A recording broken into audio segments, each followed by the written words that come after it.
السلام عليكم، ازيكم عاملين ايه؟ يا رب تكونوا بخير.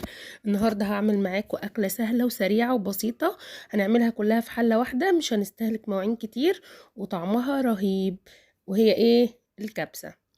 هنعمل الكبسه بطريقه سهله جدا وحلوه جدا جدا وهتعجبكم ان شاء الله. هنا معانا حله على النار فيها معلقه زبده ومعلقه زيت، يعني حبة زبدة وحبة زيت كده حلوين. نخليهم يسخنوا كويس قوي وننزل بقى باللحمة. هنكون طبعا غاسلين اللحمة كويس قوي ومقطعينها قطع، يعني ولا هي كبيرة قوي ولا هي صغيرة قوي، عشان ما تاخدش سوا وكمان عشان تبقى مستوية مع الرز. انا هنا كانت الزبدة والزيت سخنوا كويس قوي، هنزل بقطع اللحمة اديها صدمة كده واقلبها كويس قوي، وبعد كده هنزل ببصلايه مقطعاها قطع صغيره. وبعد ما تتدبل كده وتبقى يعني لونها مصفر كده وحلوه، هنزل كمان بطماطمايه برضو قطع مكعبات صغيره. والتركات دي بتفرق قوي قوي في الطعم.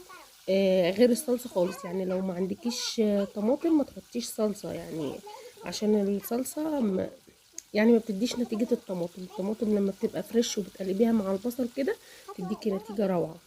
انا هنا كنت خلاص نزلت بقطع اللحمة بتاعتي.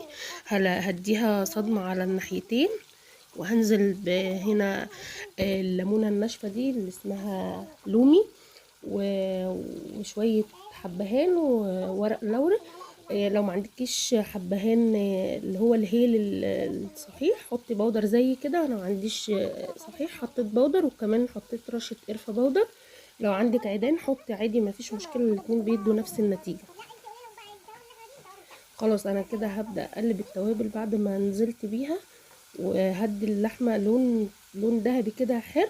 وبعد كده هنزل بالبصلية زي ما قلت لكم، وافضل اشوح فيها كده كويس قوي بحيث ان هي ايه تدبل معايا وتديني النتيجة اللي انا عايزاها. شايفين اللحمة بتاخد لون ذهبي حلو ازاي؟ هو ده اللون اللي انا عايزاه. بصراحة الاكلة دي كانت جميلة جدا وعجبت كل اللي دقوها، يعني كل اللي دقها يعني قعد يشكر فيها جدا. وطبعا انتوا اكيد عارفين الكبسة بتبقى طعمها حلو ازاي، وكمان هي سهلة وبسيطة وما بتاخدش اي وقت ولا مجهود. لو انت مثلا في الشغل وعايزة حاجة سريعة، لو حد جالك وعايزة تعملي حاجة سريعة، لو عندك عزومة ممكن تعملي معاها شوية كفتة مشوية كده وتعملي صينية رهيبة كأنك طالباها من حضرموت. خلاص كده انا نزلت بالبصلايه زي ما قلت لكم. هدبلها كده تدبل بس يعني، او تاخد اللون المصفر بحيث ان هي ما تبقاش مش مستويه.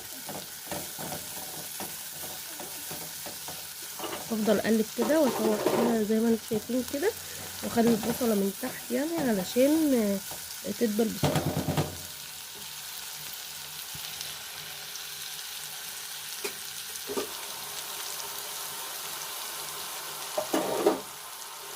الليمون وعيدان القرفة وورق اللوري ده تقدري تشيليه، وكمان تقدري تسيبيه بيدي شكل حلو قوي قوي في التقديم. بس انت لو مش حباه تقدري تشيليه، هو كده كده بيتشال وانت بتاكلي، بس هو بس بيدي شكل كده وانت بتغرفي الكبسة. انا هنا اهو البصلة بدأت تاخد اللون اللي انا عايزاه، وكمان محضرة طماطم قطع صغيرة هنزل بيها بعد ما البصلة تدبل.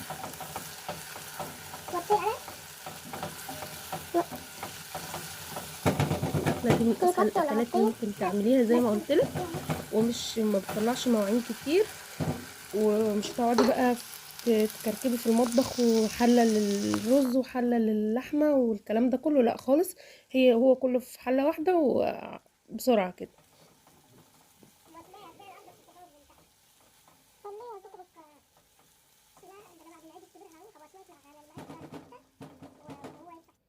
وكل مرحله انا كنت بحط فيها توابل مختلفه، يعني انا حطيت للكبسه ملح وفلفل وتوابل كبسه، وزي ما قلت لكم قرفه وحبهان وورق لوري وليمون اللي هو الليمون المجفف. وفي الاخر بعد ما اللحمه استوت نزلت بمعلقه من الكركم عشان تديني اللون الاصفر الجميل اللي احنا هنشوفه في الاخر ده. خلاص كده بعد ما البصله دبلت انا نزلت بالطماطمايه المتقطعه زي ما قلت لك. يفضل طماطم، ما تحطيش صلصه عشان الصلصه كده بتدي مزازه. مش عارفه، انا حسيت ان انا جربتها بالطريقتين، حسيت ان اللي بالطماطم احلى. وهنا انا نزلت برشه من السبع بهارات، ودي اختياري، مش عايزه تحطيها ما تحطهاش، بس هي بتفرق جدا في الطعم.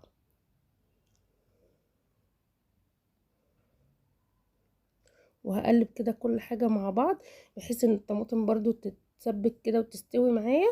وهنزل كده برشه من الفلفل الاسود، وبرضو هقلب. انا محطتش لحد دلوقتي اي ملح خالص، بحيث ان اللحمه تستوي، وفي الاخر هزود لها الملح بحيث ان ايه، اكون متاكده ان هي استوت.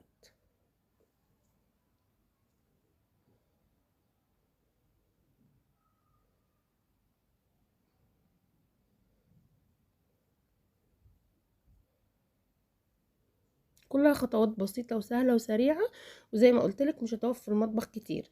انا هنا بعد ما اتأكدت ان الطماطم خلاص استوت مع البصل واللحمة، نزلت بشوية من المية كده بحيث ان ايه منزلش بكمية المية كلها اللي هي هتسوي الرز، لا، انا حطيت المية اللي هتسوي اللحمة.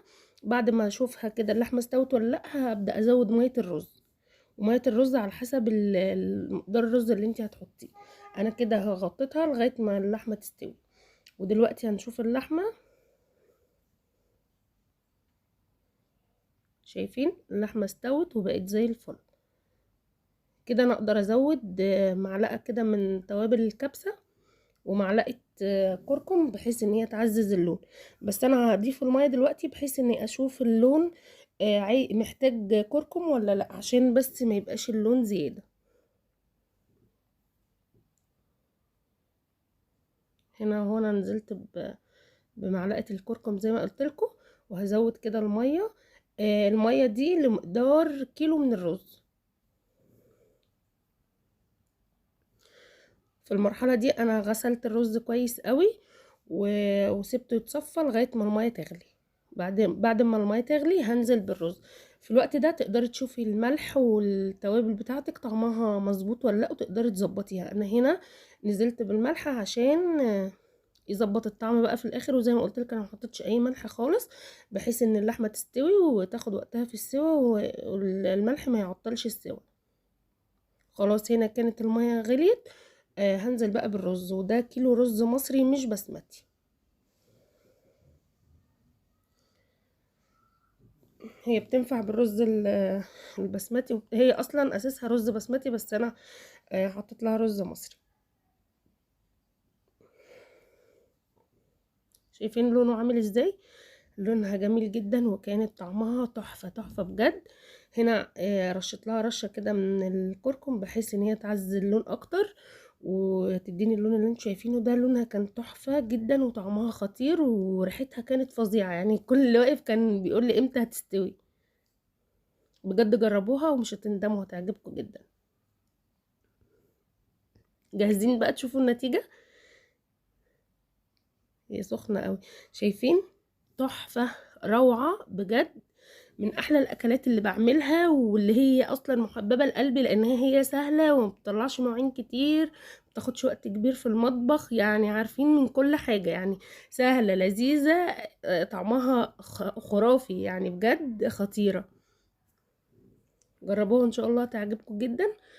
وانا هوريكم دلوقتي اللحمة مستوية ودايبة. شايفين؟ هي سخنة بس شوية، فقطعت لكم منها حتة كده في السريع. هنا بقى جت اللحظة الحاسمة، واني هفضيها كده في الصينية اللي انتوا شايفينها دي. الصينية بعافية شوية، بس دي الصينية اللي هتاخد الكمية اللي انا عاملاها.